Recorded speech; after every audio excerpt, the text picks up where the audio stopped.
നിവിൻ പോളിക്കെതിരായ പീഡന കേസ് വന്ന സമയത്ത് നിവിൻ പോളി വളരെ കൃത്യമായി മാധ്യമങ്ങളൊക്കെ കണ്ടു. പക്ഷേ ഇന്നലെ എന്താണ് സംഭവിച്ചത്? ഇന്നലെ അരുൺകുമാറിന്റെ നിറഞ്ഞാട്ടമായിരുന്നു കണ്ടത്. അരുൺകുമാർ കൃത്യമായി ആ ഒരു ഇര എന്ന് നമ്മൾ വിളിക്കുന്ന ഇരയായി, എനിക്കറിയില്ല, അന്വേഷണം നടക്കട്ടെ, ഇര എന്ന് വിളിക്കുന്ന അതിജീവിത എന്ന് പറയുന്ന അവരെ കൃത്യമായി പൊളിച്ചടുക്കുന്ന ഒരു കാഴ്ച നമ്മൾ കണ്ടു. ഇവർ നിവിൻ പോളിക്കെതിരെ കേസ് കൊടുത്ത സമയത്ത് തന്നെ പലരും പലതരത്തിലുള്ള ആരോപണങ്ങൾ ഉന്നയിച്ചിരുന്നു, സത്യസന്ധമാണോ എന്നൊക്കെ ഉന്നയിച്ചിരുന്നു. നമ്മൾ അടക്കമുള്ള ആളുകൾ അത് ചർച്ച ചെയ്തിരുന്നു. പക്ഷേ ഇപ്പോൾ പുറത്തു വരുന്നത് അത് ബബ്ബെ അടിച്ചു പോകുന്ന ഒരു കാര്യമാണ് നമ്മൾ കണ്ടത്. ഇങ്ങനെ പോകുമ്പോൾ നമുക്ക് എന്താണ് പറയാൻ കഴിയുന്നത്? ഇവരുടെ ഉദ്ദേശം എന്തായിരിക്കും? സത്യത്തിൽ പാർത്ഥനത് കണ്ടപ്പോൾ എന്താ തോന്നിയത്? നമുക്കൊരു ഇപ്പോൾ ഇതിനു മുന്നേ ഇരകൾ വന്നു, പരാതിക്കാരുണ്ട്, അവരൊക്കെ വന്നിരുന്ന് പറഞ്ഞപ്പോഴും നമുക്ക് ഈ സംശയങ്ങൾ. നമ്മൾ ചോദിച്ച ഒരു ചോദ്യം എന്താ, ഇവരെന്താ ആ സമയത്ത് ഇത് തുറന്നു പറയാത്തത്? അത് പക്ഷെ നമ്മൾ നേരത്തെ പറഞ്ഞതുപോലെ തന്നെ ആ സമയത്ത് വേഷം നഷ്ടപ്പെടുമെന്നുള്ള ഭയമായിരിക്കാം ഈ ഇരകൾക്ക് എന്നുള്ളത്. എനിക്ക് ഈ നേരത്തെ വന്ന ഇരകളെ കുറിച്ചൊന്നും എനിക്ക് ഒരു തെറ്റിദ്ധാരണയില്ല. അവർ ആ സമയത്ത് പ്രതികരിച്ചില്ല എന്നുള്ളതിൻ്റെ ഒരു ഇത് മാത്രമേ എനിക്കുള്ളൂ. അല്ലാതെ ഇവരുടെ ഒരു ഭാഗത്തൊരു സത്യസന്ധയില്ലായ്മ എനിക്ക് തോന്നിയിട്ടില്ല. പക്ഷേ ഈ നിവിൻ പോളിയുമായി ബന്ധപ്പെട്ട് രംഗത്തെത്തിയ ഈ ഇര പറയുന്ന കാര്യങ്ങൾ സത്യത്തിൽ നമുക്ക് വട്ടായി പോകും അതിരുന്ന് കേൾക്കുമ്പോൾ. പക്ഷേ അരുൺകുമാർ ഇന്നലെ ആറാടി എന്ന് പറയാതിരിക്കാൻ കഴിയില്ല. അരുൺകുമാർ കുറെ നാളുകൾ മമ്മൂട്ടി മോഹൻലാലിന്റെ നെഞ്ചത്തൊക്കെ കയറിയെങ്കിൽ പോലും ഇന്നലെ കറക്റ്റായി അദ്ദേഹം കാര്യങ്ങളിലെത്തി. കാരണം നിവിൻ പോളി വന്ന് മാധ്യമങ്ങളെ കണ്ട് കൃത്യമായി കാര്യങ്ങൾ പറഞ്ഞപ്പോൾ തന്നെ എനിക്ക് തോന്നുന്നു പല മാധ്യമ പ്രവർത്തകർക്ക് മനസ്സിലായി ഇത് എവിടെയോ ഒരു ഹണി ട്രാപ്പ് ഇതിൽ മണക്കുന്നുണ്ട്. എനിക്ക് തോന്നുന്നു പണം തട്ടാനുള്ള പുതിയ വഴികൾ ഇങ്ങനെ തേടുന്നു എന്നുള്ളതാണ്.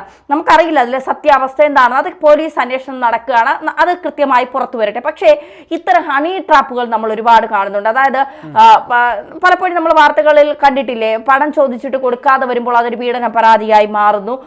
പിന്നീട് അതൊക്കെ ഇപ്പം എനിക്ക് തോന്നുന്നു നിവിൻ പോളി കൃത്യമായി ഈ ഇരയെ അറിയില്ല എന്ന് കൃത്യമായി പറയുന്നത് സത്യമാണ് എങ്കിൽ സത്യത്തിൽ ഇതുമായി ബന്ധപ്പെട്ട പൂർണ്ണ വിവരങ്ങൾ വരണം എന്ന് തന്നെയാണ്. കാരണം ഇനി ഇത്തരം ഹണി ട്രാപ്പുകൾ അല്ലെങ്കിൽ ഇത്തരം പണം ചോദിച്ചിട്ട് കൊടുക്കാതെ വരുമ്പോൾ പരാതികളുമായി ആരും രംഗത്ത് വരരുത്. എനിക്ക് തോന്നുന്നു ഇന്നലെ അരുൺകുമാർ എടുത്തു ചോദിച്ച ഒരു കാര്യമുണ്ട്.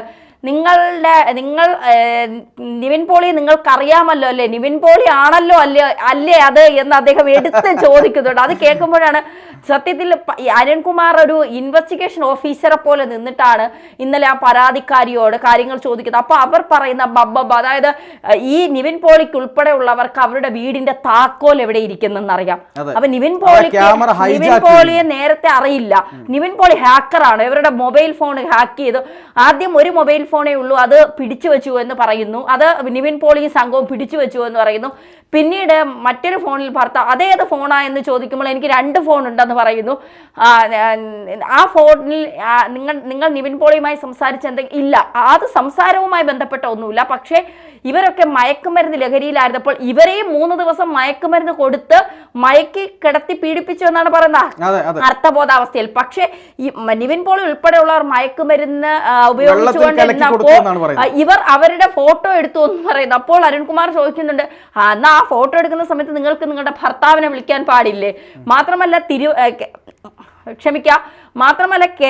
കേരളത്തിലെ അവരുടെ വീട്ടിൽ വന്ന് ക്യാമറ സെറ്റ് ചെയ്തു, ഇത് വൈഫൈ ഭർത്താവിന്റെ മെയിൽ ഹാക്ക് ചെയ്തു, വൈഫൈ ഹാക്ക് ചെയ്തു.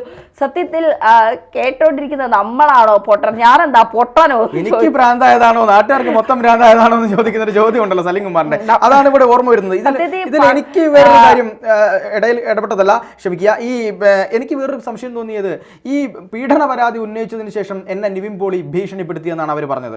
സോ ഓക്കെ, ഗൾഫിൽ നടന്ന, അതായത് പിന്നെ ദുബായിൽ വെച്ച് നടന്ന ഒരു സംഭവമാണ്, അവിടുത്തെ കാര്യങ്ങൾ നമുക്ക് അറിയില്ല, ഒക്കെ നമുക്ക് അങ്ങനെ കരുതാം. പക്ഷേ ഈ പീഡനം വേറൊരു കാര്യമുണ്ട്. ദുബായ് പോലൊരു സ്ഥലത്ത് ഒരു സ്ത്രീയെ അവരുടെ സമ്മതമില്ലാതെ, കേരളത്തിലുമായാലും അങ്ങനെ തന്നെയാണ്, എങ്കിലും ദുബായിലെ നിയമങ്ങൾ കുറച്ചുകൂടി കർശനമാണ്.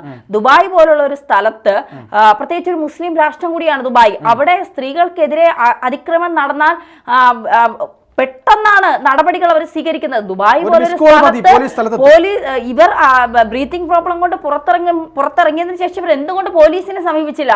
എന്നെ ഈ ഹോട്ടലിൽ ഇത്ര പേർ കെട്ടിയിട്ട് മയക്കുമരുന്ന് വെള്ളത്തിൽ കലക്കി തന്ന് എന്നെ പീഡിപ്പിക്കുകയായിരുന്നു, ശാരീരികമായി ഉപദ്രവിക്കുകയായിരുന്നു എന്ന് പറഞ്ഞാൽ ആ സമയത്ത് തന്നെ ഇവർക്ക് ഇവരുടെ പേരുകൾ പറഞ്ഞു കൊടുത്താൽ ഇവർക്ക് എയർപോർട്ടിൽ നിന്ന് അല്ലെങ്കിൽ എയർപോർട്ടിനുള്ളിൽ നിന്ന് വിമാനത്തിലേക്ക് കയറാനുള്ള ഒരു അനുമതി പോലും ഉണ്ടാകില്ല.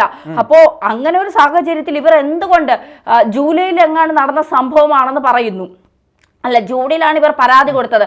സംഭവം നടന്ന ഏകദേശം 5-6 മാസത്തിന് ശേഷമാണ് ഇവർ പരാതി നൽകുന്നത്. ചങ്കുറപ്പോടെ നിവിൻ പോളി മാധ്യമങ്ങളെ കണ്ടു എങ്കിൽ താൻ തെറ്റ് ചെയ്തിട്ടില്ല എന്ന് 100% ബോധ്യമുള്ളത് കൊണ്ട് തന്നെ ആയിരിക്കണം നിവിൻ പോളി മാധ്യമങ്ങളുടെ മുന്നിൽ വന്നത്.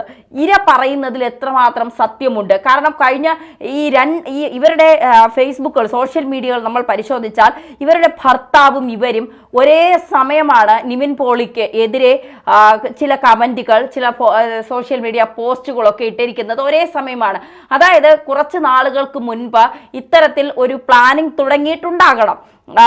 അത്തരത്തിൽ പ്ലാനിങ് തുടങ്ങിയതിന് ശേഷം ഒരു തവണ പരാതി കൊടുത്തപ്പോൾ നിവിൻ പോളി ചിലപ്പോൾ അതുമായി ബന്ധപ്പെട്ട് ഇവരെ വിളിക്കുകയോ ഇവരോട് സംസാരിക്കുകയോ ചെയ്യുമ്പോൾ പണം ചോദിക്കാം എന്നുള്ളതായിരിക്കാം ചിലപ്പോൾ ഇവരുടെ മനസ്സിലുണ്ടായിരുന്നത്. നമുക്കറിയില്ല അതിന്റെ സത്യാവസ്ഥ എന്താണെന്നുള്ളത്. പക്ഷെ നിവിൻ പോളി ആ കേസിനെ വളരെ ലാഘവത്തോടെ, തനിക്കറിയാത്ത ഒരാള് എന്തോ തനിക്കെതിരെ പരാതി കൊടുത്തു, പോലീസിൽ പോയപ്പോൾ അത് അത്ര ഗൗരവമുള്ള കാര്യമല്ല, തെളിവില്ല എന്ന് പറഞ്ഞു നിവിൻ പോളി അത് വിട്ടു. അപ്പോൾ നിവിൻ പോളി ഒരു തരത്തിലും കുടുക്കാൻ കഴിയാത്തത് കൊണ്ടാണോ ഇപ്പോൾ ഇത്തരം ഒരു പീഡന പരാതിയുമായി?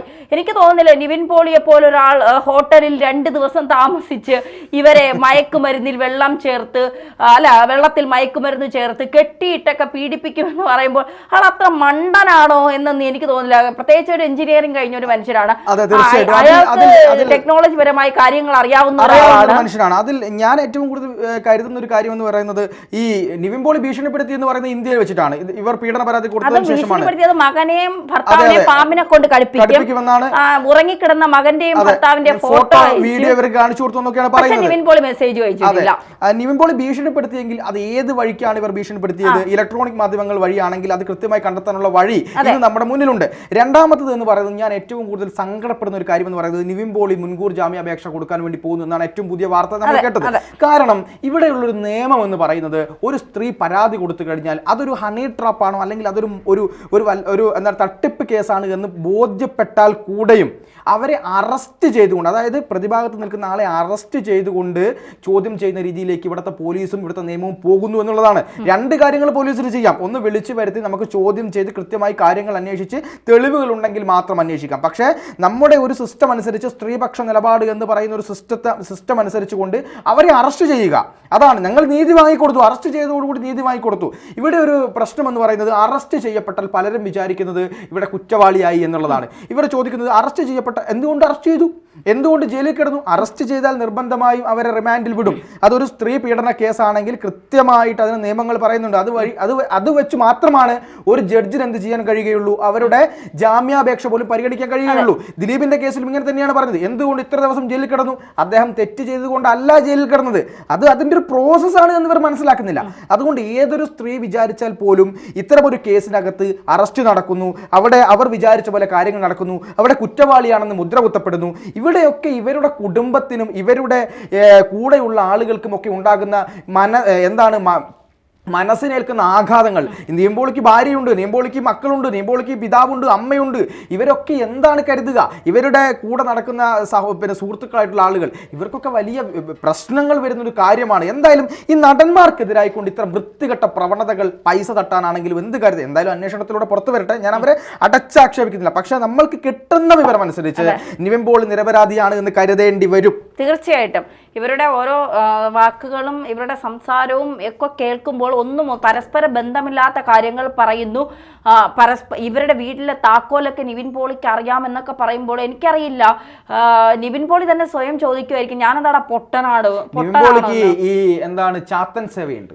ചാത്തൻ സേവയുണ്ട്. അപ്പോൾ എന്തായാലും ഈ ഒരു വിഷയവുമായി ബന്ധപ്പെട്ട് ഈ കേസിൽ കൃത്യമായ അന്വേഷണം പോലീസ് നടത്തണം. ഇതിലൊരു ഹണി ട്രാപ്പ് ഒളിഞ്ഞിരിപ്പുണ്ട് എങ്കിൽ തീർച്ചയായിട്ടും അത് പുറത്തു കൊണ്ടുവരണം. ഇതിൽ മാത്രമല്ല ധന്യ ഹണി ട്രാപ്പ് ഉള്ളത്, ഈ ഉയർന്നു വന്ന പല ഉണ്ടാകും ഹണി ട്രാപ്പ് ഉണ്ടാകും. പക്ഷേ ഈ ഒരു കാരണം ഇനിയും ഇത്തരം സ്ത്രീകൾ ഇതുപോലുള്ള പുരുഷന്മാർക്കെതിരെ ഇത്തരം ചോദിച്ചിട്ട് പണം കൊടുക്കാതെ വരുമ്പോൾ ഹണി ട്രാപ്പുമായി തന്നെ പീഡിപ്പിച്ചു എന്നൊക്കെ പറഞ്ഞ് രംഗത്ത് വന്നാൽ അതൊരു പക്ഷേ സ്ത്രീകൾക്കും ഒരു അപമാനമാണ്, പുരുഷന്മാർക്കും ഒരു ബുദ്ധിമുട്ടാണ്. അപ്പൊ അത്തരത്തിൽ കാര്യങ്ങൾ ഉണ്ടാവാതെ ഇരയ്ക്ക് നീതി കിട്ടണം. അവർ ഇത്ര വേദന അനുഭവിച്ചിട്ടുണ്ട് എങ്കിൽ, അവർ പീഡിപ്പിക്കപ്പെട്ടിട്ടുണ്ട് എങ്കിൽ, ശാരീരികമായി മാനസികമായി അവർ വേദന അനുഭവിച്ചിട്ടുണ്ടെങ്കിൽ തീർച്ചയായിട്ടും അവർക്ക് നീതി കിട്ടണം. അതിൽ ഒരു സംശയവുമില്ല. പക്ഷേ ഈ പറയുന്നതൊക്കെ പച്ചക്കള്ളമാണ് എങ്കിൽ തീർച്ചയായും ആ സത്യം പുറത്തു വരിക തന്നെ വേണം.